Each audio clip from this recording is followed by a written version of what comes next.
the assault on him and his ability to lead this country. So President Obama mentioned your name to President Trump. You were one of the few names that President Obama raised. He did not want you as the incoming national security advisor.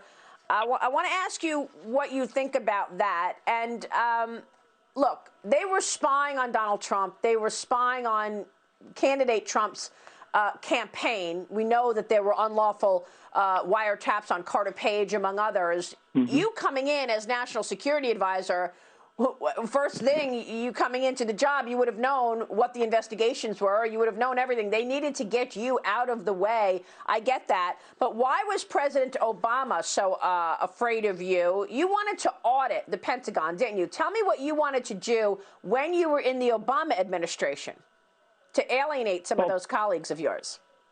Yeah, so imagine the transition of the entire country, the United States of America, and here you have this sort of transition conversation between two incoming and an outgoing president, and they mentioned two people, dear leader Kim Jong-un and General Michael Flynn, as though I'm public enemy number one. So, yeah, one of these days I would like somebody to pin him down and ask him.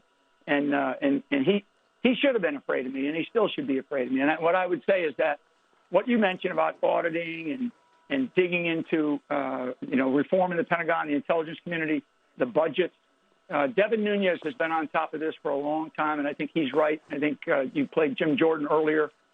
He's right. I would just say that going forward, because we're going to have to continue to do some real deep, thorough re-looking at how we operate as a nation within some of these institutions. The institutions don't run this country. They do not run this country. The people run this country, and they do it through their elected officials. And what has happened is we have a bureaucracy in Washington, D.C. that has gotten so bloated, so out of control. And people know me. I mean, anybody that's worked around me, they know me in all organizations I've come up in through the military. It's always been about looking at how, we can basically focus on the real true mission, which is really a constitutional mission at the end of the day, is supporting and defending the Constitution against all enemies, foreign and domestic. It's that simple. Obama talking about me is outrageous. I will not give him any more time on your show. So thank you for asking that question. Okay.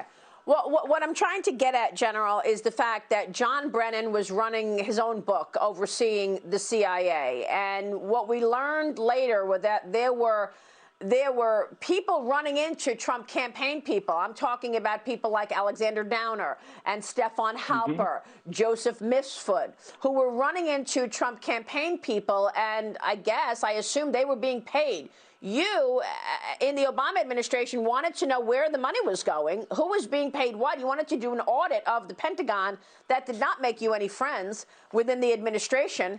And then when you were an incoming NSA, they wanted to stop you. They wanted to take you down. And one way was to ambush you in an FBI interview at the White House while you were the sitting NSA. I'm going to play this soundbite of Jim Comey, former FBI director, explaining why he decided to send a few FBI agents over to the White House to question you in that ambush. Here's Jim Comey explaining it. Watch this. You look at this White House now, and it's hard to imagine two FBI agents ending up in the sit room. How did that happen? I sent them.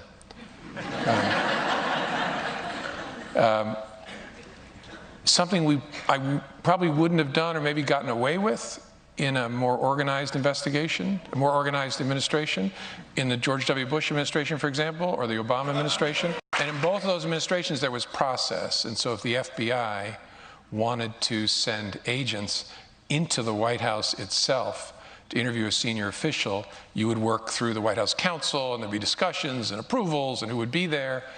And I thought, it's early enough, let's just send a couple guys over.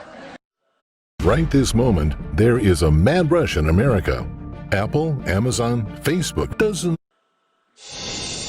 Let's just send a couple of guys over to interview the National Security Advisor. Is that right, General? Yeah, Maria, so first of all, the statement that I would make about that, and when I first saw it, I was just outraged. But, the arrogance that exudes out of Jim Comey in that interview, and frankly, the laughter from the audience, you know, as any American who cares about our country, who cares about our institutions, who cares about our ability to, what I call, to breathe the fresh air of liberty, should be disgusted, and we should continue to be disgusted. One of the things that, as you have spoken about many, many times, and it really comes down to accountability. I mean, the people of this country can only wait so long for accountability, and we have the only people that have been, quote unquote, held accountable are people that seem to be around Donald Trump, and for the wrong reasons, right? So what this country is going to demand, and demands right now, and you know, we haven't seen it out of the justice system. We certainly haven't seen it out of the judiciary, is accountability for one's actions. So people like, you know, Stroke, whatever, Pienka, and many, many others who, Comey is another one, McCabe is another one. All these people, Brennan, you mentioned, all these people, they can't just sit out there and lie to the American people for years on end, which we now know that they did, and have this sort of arrogant, smug look on their faces and get away with it. The American people don't stand, they're not going to stand for it. And frankly, the media in this country has done a total disservice to itself by enabling these people and their ability to just flatly lie to the American public about what they believe happened. What they believe happened is not what really happened. And now we know. And frankly, through my case and through the great work of Sidney Powell and others who were behind us in helping us get to this level of truth, and there's still more truth to be exposed, that's enlightening for all of us, and thank God we were able to get here.